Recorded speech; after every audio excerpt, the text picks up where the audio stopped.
Welcome to the Treyway News Network. We're your hosts. I'm Julian Chavez. And I'm Michaela Gomez.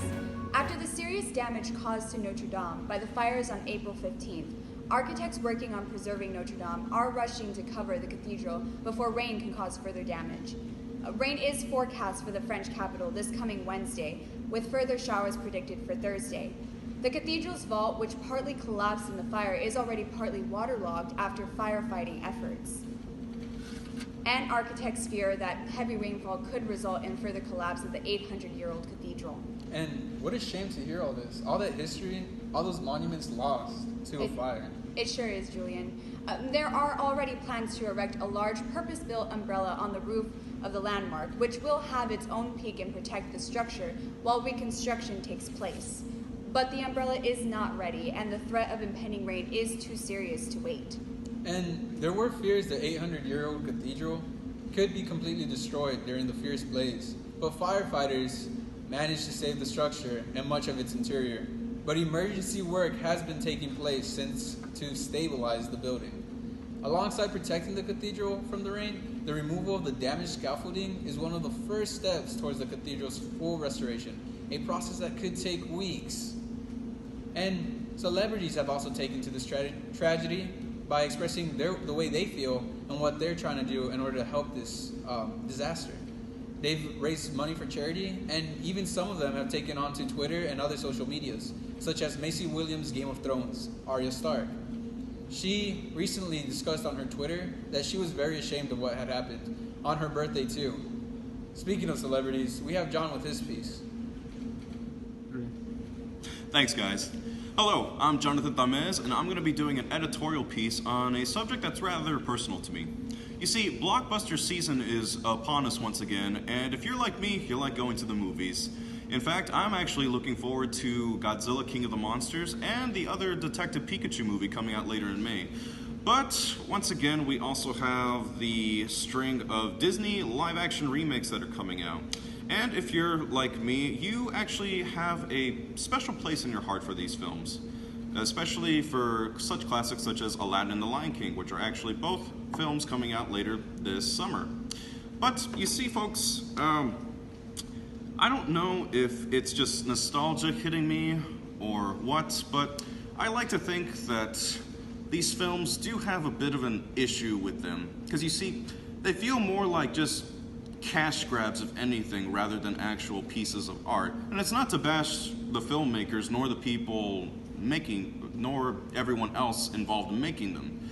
It's just, animation is done for a specific reason, you know? In animation, you can do exactly that. You make characters animated, you're able to emote more, and you're able to express more details than you can in typical live-action stuff. For example, with The Lion King, you can take any still of any shot from that film, and you can tell exactly what each character is thinking and what they're feeling. If you look at any of the trailers for the new upcoming live-action Lion King, you can't really detect that because they're all really realistic-looking animals. So when you look at it, they just look like that, animals. For example, in that classic Can You Feel the Love Tonight, you can tell, like, there's that special connection between Simba and Nala. But now in the trailer, it just looks like two lions looking at each other. But that's just me. Anywho, in conclusion, I guess until people stop paying to watch these films, Disney will stop peddling them out. Thank you. That's Jonathan Tamez with this semi-professional editorial. Thank you, John. And in not-so-breaking news, our planet's temperature continues to rise. The average global surface temperature has risen by more than 1.6 degrees Fahrenheit in recent years.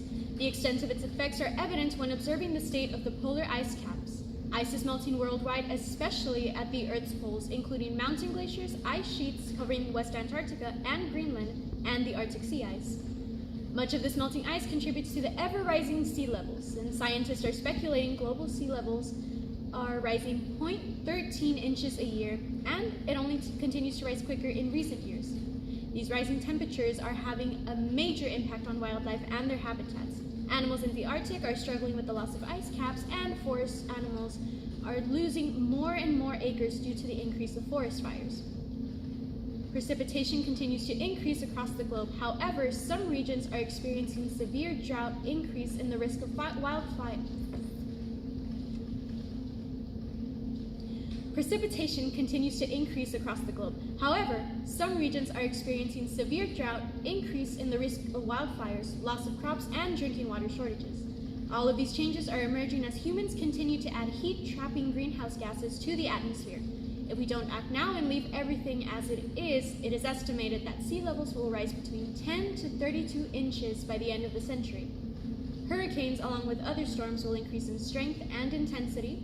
Floods and droughts will become more common and less fresh water will be available, seeing as glaciers store about 3/4 of the world's drinking water. Diseases will spread at a faster rate, such as mosquito-borne malaria, and ecosystems will continue to change. Some species will continue to move further north or will fail to adapt and face extinction. Our world is under threat like never before. We are the first generation to know we're destroying the world, but we could be the last that can do anything about it. And now, to end things off on a lighter note, here's Rhiannon Garza with the weather report. Rhiannon? Thanks, Hilda. Speaking of climate change, for today's forecast, it brings us to some pretty warm temperatures in the high 90s with partly cloudy skies and a relative humidity of 83%. Average winds will start at 11 miles per hour northeast and 15 miles per hour northwest during the afternoon. So expect a few hours of sunshine, folks.